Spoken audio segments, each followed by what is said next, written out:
আমি কিন্তু দুনিয়ার সম্পদ অর্জন করতে নিষেধ করছি না, বরং আমি আপনাদের উদ্বুদ্ধ করছি হালাল উপায়ে সম্পদ অর্জন করে তা হালাল ক্ষেত্রে ব্যয় করার প্রতি।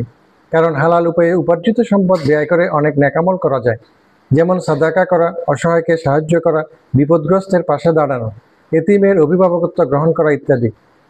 তিনটি বিষয়ে আল্লাহর ক্রোধ থেকে আমাদের বেঁচে থাকতে হবে। এক, আল্লাহর আদেশ পালনে শিথিলতা করা। দুই, তাকদীরের প্রতি নারাজ থাকা।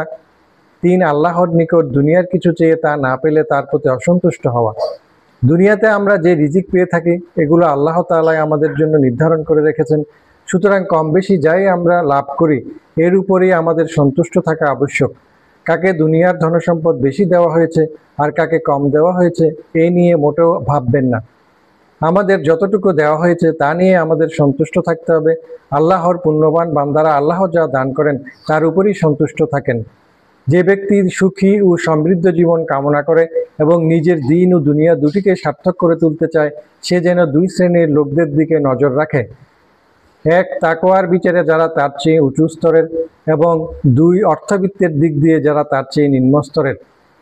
এ সম্পর্কে আল্লাহ তাআলা পবিত্র কোরআনে ইরশাদ করেন, আমি এদের বিভিন্ন প্রকার লোককে পরীক্ষা করার জন্য পার্থিব জীবনের সৌন্দর্য স্বরূপ ভোগ বিলাসের যে উপকরণ দিয়েছি, আপনি সেই সব বস্তুর প্রতি ভ্রুক্ষেপ করবেন না।